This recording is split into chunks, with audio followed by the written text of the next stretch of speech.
क्रोधात् भवति सम्मोहः, सम्मोहात् स्मृति विभ्रमः, स्मृति भ्रंशात् बुद्धिनाशो, बुद्धिनाशात् प्रणश्यति।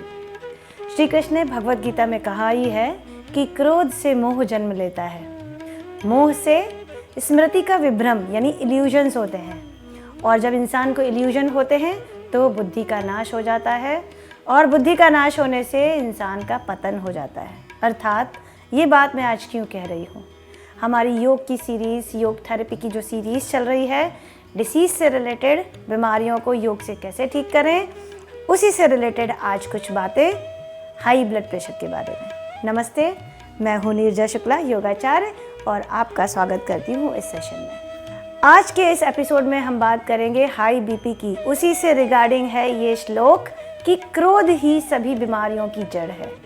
आप थोड़ा सोचें कि अगर आपको कभी गुस्सा ना आता हो, अगर गुस्सा ना आता हो तो कुछ चीज़ें नहीं बिगड़ेंगी, सब कुछ सही चलेगा। जब हमें गुस्सा आता है तो गुस्से में इंसान भूल जाता है कि सही क्या है और गलत क्या। इल्यूजन्स हो जाते हैं, सही को गलत, गलत को सही समझ लेते हैं, और इस गुस्से के पीछे जो है वो एक ही चीज़ काम करती है, और आपका डेली का स्ट्रेस है। तो हर बीमारी की जड़ में स्ट्रेस है, गुस्सा है, क्रोध है, आक्रोश है। अगर हम इन सब चीज़ों को दूर कर सकते हैं तो हम बड़ी बड़ी बीमारियों को हरा सकते हैं और बीमारियों से कोसों दूर रह सकते हैं। हमारी भारतीय परंपरा, ऋषि मुनियों ने दिया हुआ ज्ञान, योग जो है वो एक विद्या, ब्रह्म विद्या के रूप में दिया है। योग से अगर एक इंसान योग अभ्यास को अपनी ज़िंदगी का हिस्सा बना लेता है तो आजकल की जितनी भी बीमारियां उनसे वो दूर रह सकता है। इसी संदर्भ में आज हम बात कर रहे हैं हाई ब्लड प्रेशर की। हाई ब्लड प्रेशर यानी हम सब इस नाम से परिचित हैं, कुछ नया नहीं है। हर किसी को ब्लड प्रेशर की समस्या है, और एक हाई ब्लड प्रेशर 100 दूसरी बीमारियों को जन्म देता है। शुरुआत होती है हाई बीपी से, उसके बाद आता है डायबिटीज़, उसके बाद आता है कोलेस्ट्रॉल, उसके बाद सो कॉल्ड बहुत सारी डिसीज़ क्रिएट होती है शरीर में। तो आइए पहले जानेंगे हाई ब्लड प्रेशर होता क्या है। हम सब जानते हैं कि नॉर्मल ब्लड प्रेशर हर किसी को पता होगा 120/80। दो ब्लड प्रेशर होते हैं, एक ऊपर का एक नीचे का। 120 होना चाहिए, नीचे का 80 होना चाहिए। लेकिन ये ज़रूरी नहीं है कि हर किसी के संदर्भ में 120/80 ही नॉर्मल होगा। कभी कभी हो सकता है किसी का 130 और 90 रहता हो। तो वो जो ब्लड प्रेशर है उसको जानेंगे कि आपके शरीर में जो खून बह रहा है उसी से आप चल रहे हैं, क्योंकि शरीर में जो जितनी भी न्यूट्रिएंट्स को ट्रांसपोर्ट करने का काम करता है, वो जो पहुंचाता है अंगों को, वो खून पहुंचाता है। तो जो खून बह रहा है वो कुछ नसों में बह रहा है, वेन्स के थ्रू बह रहा है। उन वेन्स में जब कोई प्रॉब्लम क्रिएट होती है तो वो नैरो हो जाती हैं, और खून तो बहता रहता है लेकिन वो हमारी जो नसें हैं वो छोटी हो जाती हैं या सिकुड़ जाती हैं, तो प्रेशर बढ़ जाता है। ठीक है, जब प्रेशर बढ़ जाता है तो शरीर के अंगों में खून पहुंचता नहीं है, और वो आपको कोलेस्ट्रॉल बिल्ड करता है, वो डायबिटीज़ बनाता है, और सो कॉल्ड बहुत सारी प्रॉब्लम क्रिएट करता है। तो ब्लड प्रेशर अगर बढ़ता है तो क्या होता है? देखिए, अगर आप दौड़ेंगे तभी भी ब्लड प्रेशर आपका बढ़ेगा, आप एक्सरसाइज करेंगे तभी भी ब्लड प्रेशर बढ़ेगा, लेकिन इसका मतलब ये नहीं कि उसको ब्लड प्रेशर है। अगर कोई चढ़कर सीढ़ी आएगा तो थोड़ी देर अगर मेज़र करेंगे तो उसको ब्लड प्रेशर हाई बताएगा, वो उसकी सांस की गति बढ़ जाएगी, उसको पता ही चल जाएगा कि ब्लड प्रेशर बढ़ा हुआ है। लेकिन वो टेम्परेरी फेज़ होता है कि आप कोई एक्टिविटी कर रहे हैं तो आपका ब्लड का प्रेशर बढ़ गया है। लेकिन जब वही प्रेशर लगातार बढ़ा हुआ रहता है, आप कुछ भी कर रहे हैं, बैठे हैं, सो रहे हैं, खा रहे हैं, जाग रहे हैं, चल रहे हैं, नहीं चल रहे हैं, तभी भी हर वक्त अगर वो आपका प्रेशर बढ़ा हुआ है, उस केस में उसको कहेंगे हाई ब्लड प्रेशर, या एक शब्द है हाइपरटेंशन। वो बीमारी है जब हाइपरटेंशन लगातार रहता है, हाई ब्लड प्रेशर लगातार बना रहता है, तब आपको वो हार्ट पे इफ़ेक्ट करता है और बहुत सारी बीमारियों को जन्म देता है। हाई ब्लड प्रेशर के क्या सिम्टम्स हैं? कोई सिम्टम नहीं है। ऐसा मैं इसलिए कह रही हूँ कि ये साइलेंट किलर है। हाई ब्लड प्रेशर जब कुछ बड़ा नुकसान कर देता है तब तक कितने लोगों को पता ही नहीं होता कि उनका ब्लड प्रेशर हाई है, क्योंकि ये कोई सिम्टम कभी कभी नहीं देता, और जब आपको सिम्टम देता है तब तक बहुत सारी चीज़ें ख़राब हो गई होती हैं। मतलब आपको चक्कर आना, आपको नींद नहीं आना, आपकी हार्ट रेट बढ़ जाना, हार्ट बीट बढ़ जाना, बार बार ज़ोर ज़ोर से सांस आना, ये छोटे छोटे जो सिम्टम्स हैं वो तब आते हैं जब बहुत ज़्यादा चीज़ें ख़राब हो गई होती हैं। तो हाई ब्लड प्रेशर को फिर कैसे जानें? जब आपकी उम्र अगर 30 से ऊपर होगी, देखिए अब मैं कहती हूँ 30 से ऊपर, पहले तो 50 के ऊपर ब्लड प्रेशर की बात करते थे, बट अब जो स्ट्रेस है, जो लाइफस्टाइल है, उसकी वजह से बीपी अब बहुत अर्ली एज में लोगों को हो गया है ना। तो 30 की उम्र के बाद आपको रेगुलर चेकअप, अगर आपको थोड़ा भी डाउट है कि आपको नींद नहीं आ रही है या आपको घबराहट हो रही है, आपको पसीना आ रहा है, तो आप तुरंत अपना बीपी चेक करें। और इसके अलावा भी रेगुलर चेकअप से ही हाई बीपी को देखा जा सकता है या उससे बचा जा सकता है। हाई बीपी में क्या क्योर है? तो सिंपल, एक टैबलेट सबसे ज़्यादा ज़रूरी है। जो टैबलेट डॉक्टर आपको लिख के देता है वो आपको लेनी ही पड़ेगी, क्योंकि जब आपका बीपी हमेशा हाई रहता है तो उसको कंट्रोल करना बहुत ज़रूरी होता है। आज के इस वीडियो में हम बात करेंगे कि कौन से वो आसन हैं जिनकी प्रैक्टिस करें, और मेनली प्राणायाम। आज के सेशन के लिए प्राणायाम ज़्यादा ज़रूरी है, आसन से ज़्यादा ज़रूरी प्राणायाम। हमने डायबिटीज़ के सेशन में बात की थी, आसन ज़्यादा ज़रूरी है क्योंकि वो आपके पैनक्रिया को इफ़ेक्ट करता था, लेकिन अभी आपके ब्रेन को इफ़ेक्ट करना है, इसलिए आपको प्राणायाम ज़्यादा ज़रूरी है। तो इस सेशन में हम देखेंगे कुछ आसन और कुछ प्राणायाम। इसके अलावा एक चीज़ मैं आपसे कहना चाहूँगी शुरुआत में ही, कि पूरे सेशन में सब कुछ इंक्लूड करना पॉसिबल नहीं है। कुछ ऐसी रेमेडीज़ हैं जो हमारे घर में ही उपस्थित होती हैं, तो इंस्टेंट हाई बीपी को कैसे हम रेमेडीज से कम कर सकते हैं, अगर आप लोगों की, यानी ये आपके ऊपर है, या अगर आप चाहते हैं तो आप हमें मैसेज करें, आपकी डिमांड पे हम इस सेशन को ज़रूर लेकर आएंगे। वो सेशन में आपको इंस्टेंट रेमेडी की, तुरंत हाई बीपी है तो क्या क्या चीज़ें करें वो आपको काम करती हैं, वो आप करके उसको अपने आप को हेल्दी रख सकते हैं। लेकिन इस वीडियो में हम जो बात कर रहे हैं कि अगर आपको हाई बीपी हुआ है तब आपको आसन प्रैक्टिस नहीं करनी है।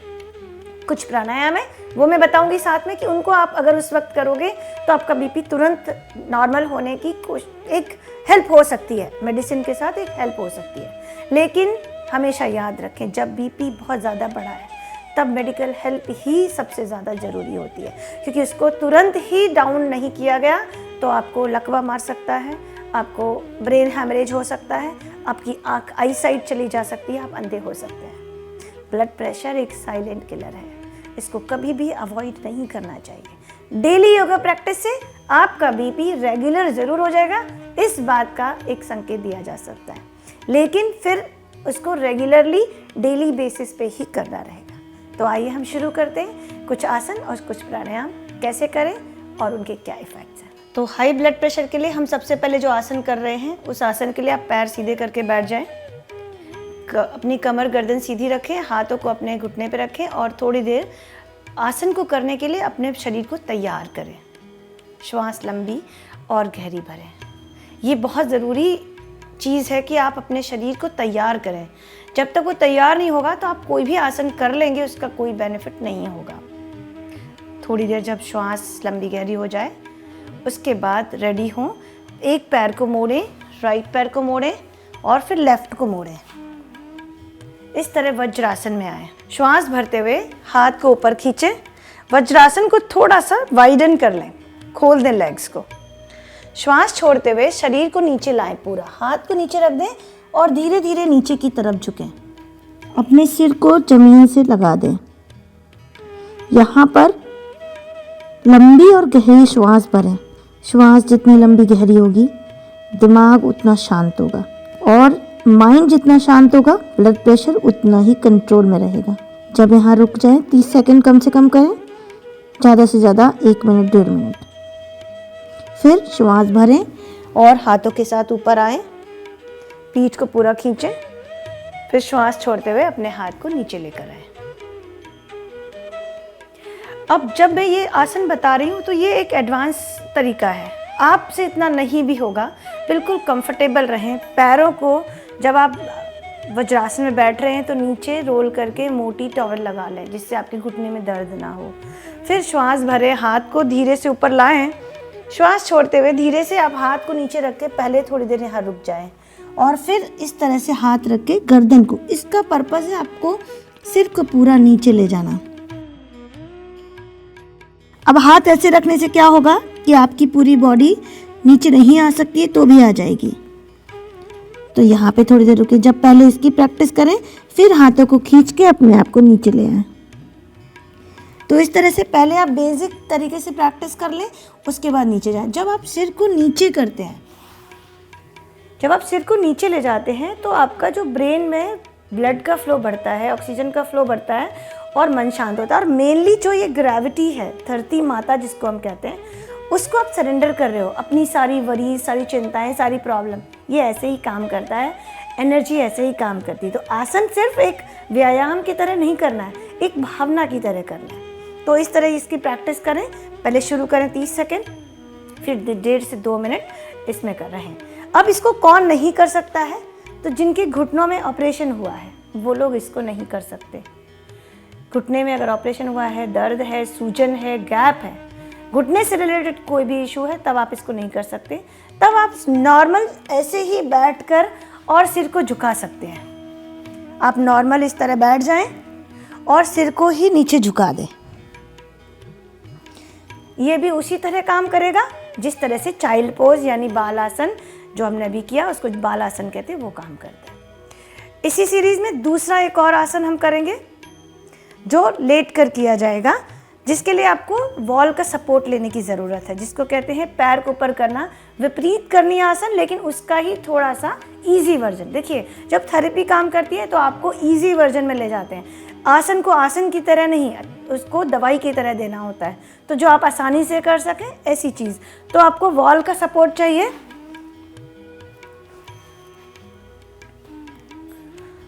आप इस तरह लेटें, आप वॉल का सपोर्ट ले सकते हैं या तो फिर अपने बेड का सपोर्ट भी ले सकते हैं। आप लेट जाएं और पैर को सिर्फ जितना भी डिग्री है, देखिए आप, ये लगभग 80 डिग्री होगा, 75-80 डिग्री, इतना ही रखें जिसमें आप आराम से लेट सकें।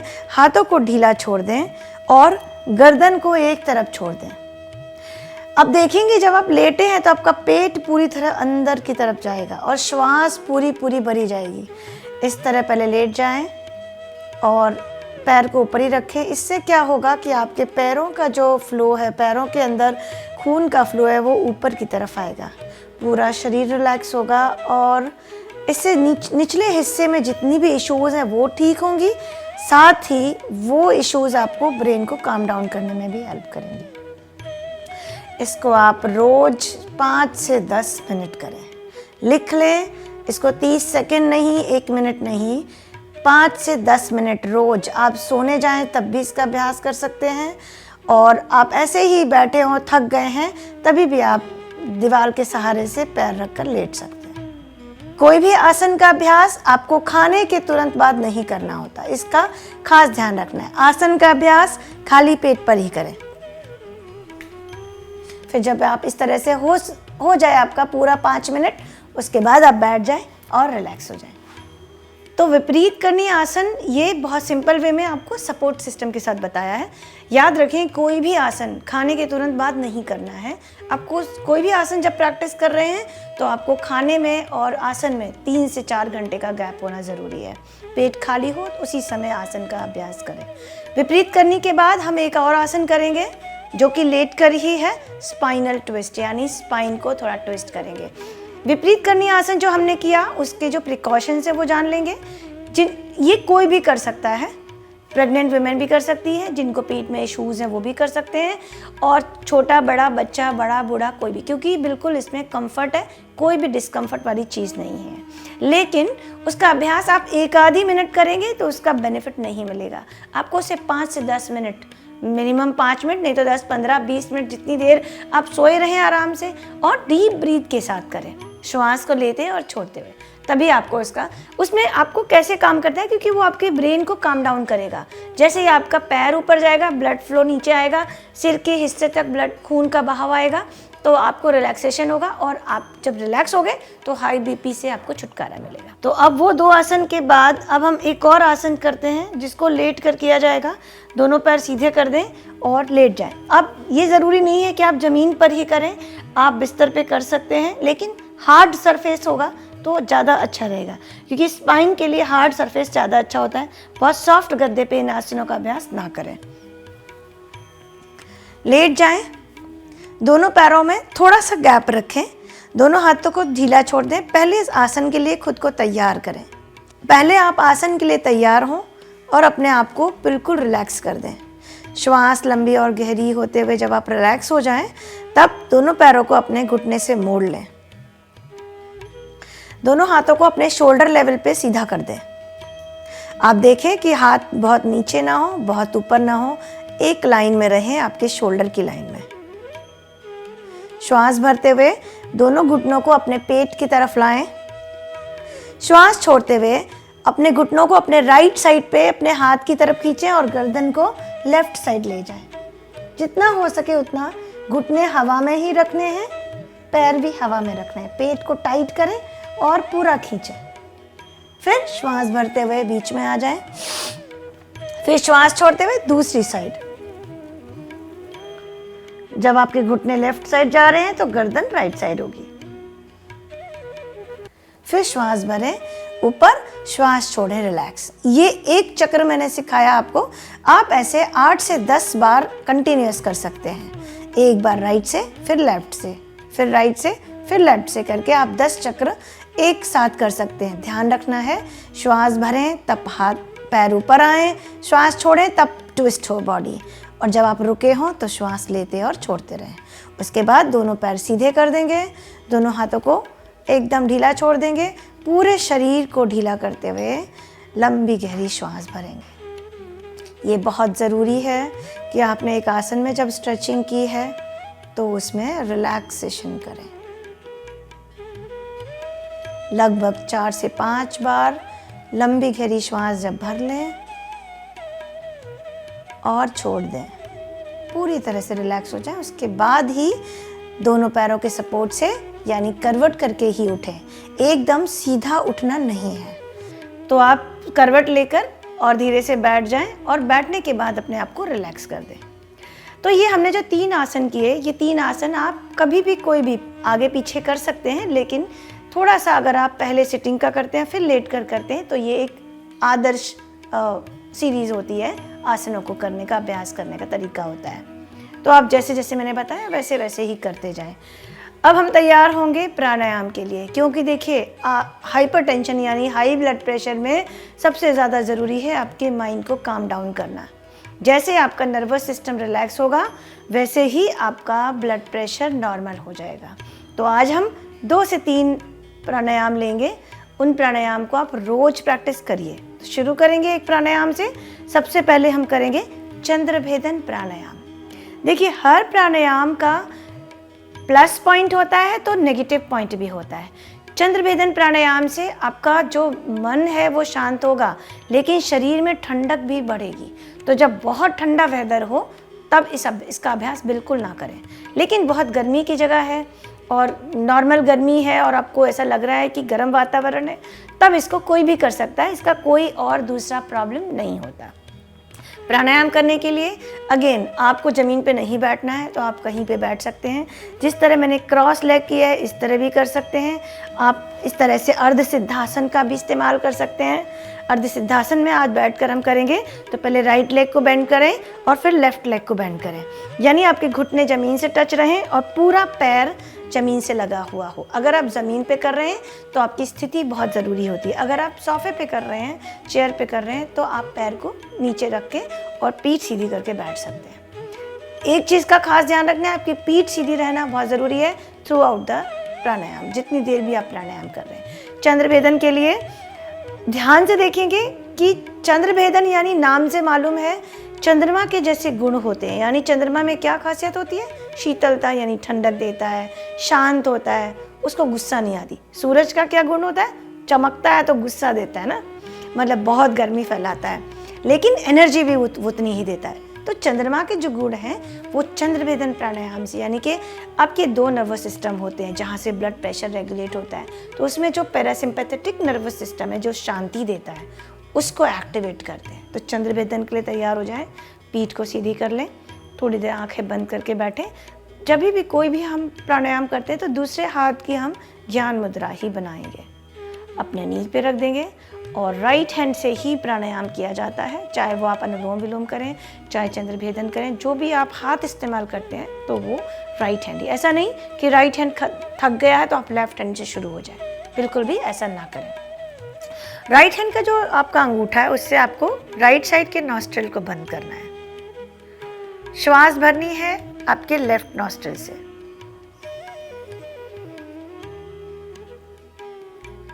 और फिर लेफ्ट को बंद करके श्वास छोड़नी है राइट नॉस्ट्रिल से। फिर से वही करना है, श्वास भरनी है राइट नॉस्ट्रिल, लेफ्ट नॉस्ट्रिल से, छोड़नी है राइट साइड से। मतलब हमेशा आपको श्वास भरनी है लेफ्ट से, छोड़नी है राइट से। ये है चंद्रभेदन प्राणायाम। अब हाथ की स्थिति आप मेरी देख सकते हैं। अगर आप ये स्थिति नहीं बना सकते तो आप सिंपल ये 3 उंगलियों का इस्तेमाल ही करें। आपके अंगूठे से राइट नॉस्ट्रिल और आखिरी 2 उंगलियों से लेफ्ट नॉस्ट्रिल। इसका क्या फंडा है ये आज के सेशन में हम बात नहीं करेंगे। जब हम प्राणायाम की सीरीज में हम बात करेंगे तब हम आपको उंगलियों का स्थिति का सारा ज्ञान देंगे। आपको अभी इतना ही करना है कि या तो आप ये मुद्रा बनाएं या तो आप इन 3 उंगलियों का इस्तेमाल करें। तो आप जब राइट नॉस्ट्रिल से श्वास भर रहे हैं तो अंगूठे से बंद करें राइट नॉस्ट्रिल को, श्वास भरें लेफ्ट से और छोड़ें राइट से। ठीक है, ये प्राणायाम मैं आपको बता रही हूँ, लेकिन जब आप आंख बंद करके शांति से बैठें तो थोड़ी देर के लिए अपने आप को नॉर्मल करें, अपने आप को तैयार करें, मन को समझाएं कि हमें प्राणायाम करना है और अपने मन को एकाग्र करें। जैसे ही मन शांत हो, थोड़ा सा भी हो, बहुत जल्दी से शांत नहीं होगा, थोड़ा सा भी हो, फिर आप शुरू करें और चंद्रभेदन का अभ्यास करें। और अभ्यास करते हुए महसूस करें शरीर में ठंड बढ़ रही है और आप देखेंगे शरीर ठंडा हो जाएगा। किसी किसी के हाथ पैर ठंडे हो जाते हैं। इसका अभ्यास आप शुरुआत में सिर्फ 2 मिनट करें, इससे ज़्यादा नहीं। जैसे उसके बाद क्या चेंजेस आ रहे हैं उसको आप अवेयर रहें, उसके प्रति क्या हो रहा है आपको। फिर धीरे धीरे इसको 3, 4, 5 मिनट भी कर सकते हैं। चंद्रभेदन करने से इंस्टेंट आपके बीपी में आराम मिलता है। अगर आपका थोड़ा सा भी बीपी बढ़ा हुआ है तो आपको तुरंत वो बीपी डाउन होने में हेल्प मिलती है। आपका जो गुस्सा है वो शांत होता है, इरिटेशन शांत होता है, एंग्जाइटी वगैरह जो भी मेंटल डिसऑर्डर्स होते हैं वो भी, क्योंकि ये पैरासिम्पैथेटिक को एक्टिव करता है। इसका कोई साइड इफ़ेक्ट नहीं है, बस इसी चीज़ का ध्यान रखना है। अगर आपको कफ कोल्ड है तो नहीं करना है, और आप ठंडी जगह में और बहुत ठंड है तब भी, चाहे जितना बीपी शूटअप हो गया हो, आपको चंद्रभेदन नहीं करना है। लेकिन ये गर्मी वाले कंडीशंस में इंडिया के वेदर ऐसे हैं कि वहाँ पे चंद्रभेदन आप हमेशा कर सकते हैं। तो बहुत ठंड में ना करें, लेकिन अगर गर्मी का माहौल है और आपको कफ कोल्ड की शिकायत नहीं है तो कोई भी इसको कितना भी कर सकता है। 2 मिनट से शुरू करें, फिर 3, 4, 5 मिनट तक लेकर आएँ। तो जब कोई प्राणायाम कर रहे हैं तो आपको राइट हैंड का इस्तेमाल करना है। लेफ्ट हैंड की आप ज्ञान मुद्रा बनाएं। हर प्राणायाम में आप ज्ञान मुद्रा सबसे बेस्ट है। आपकी फर्स्ट फिंगर और थंब को जॉइन कर दें और 3 उंगलियां सीधी रखें। राइट हैंड से ही प्राणायाम का अभ्यास करें, लेफ्ट हैंड से नहीं। तो जब आप चंद्रभेदन कर रहे हैं तो आपको ये 3 उंगलियों का इस्तेमाल करना है। या तो आप इस मुद्रा को बना सकते हैं। ये जो मुद्रा है इसमें पहली 2 उंगलियां मोड़ देते हैं, 2 उंगलियां सीधी रखते हैं और थंब को सीधा रखते हैं। इस मुद्रा को प्रणव मुद्रा या ओमकार मुद्रा भी कहते हैं।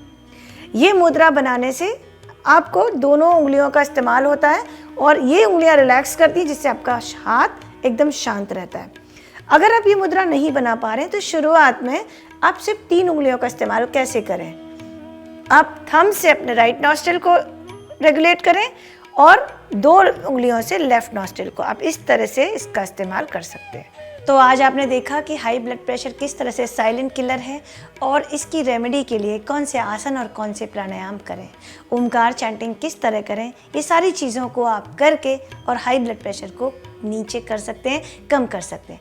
एक चीज़ का खास ध्यान रखें, ये सारी रेमेडी हाई ब्लड प्रेशर के लिए है, लो ब्लड प्रेशर के लिए नहीं। तो जब आपको हाई ब्लड प्रेशर है उसी के लिए ये प्रैक्टिसेस हैं। ज़रूर से आप अगर डेली प्रैक्टिस करेंगे तब ही आप अपने ब्लड प्रेशर को रेगुलेट कर सकते हैं। आप अपनी दवाइयों के साथ योगा थेरेपी की प्रैक्टिस करते रहें। दवाइयों को कभी भी बंद ना करें। कोई योगाचार्य आपको ये सलाह नहीं देता है कि आप मेडिसिन बंद करके योग थेरेपी करें। आप डेली प्रैक्टिस करेंगे तो आपको एक दिन आपकी इस बीमारी से छुटकारा ज़रूर मिलेगा। अगले एपिसोड में हम कोई नई डिसीज़ के साथ नई थेरेपी लेकर आएंगे, कुछ नई बातें बताएंगे। तब तक के लिए मैं योगाचार्य नीरजा शुक्ला आपसे लेती हूँ विदा। धन्यवाद, नमस्ते। आप तब तक देखते रहिए फिटनेस फंडा।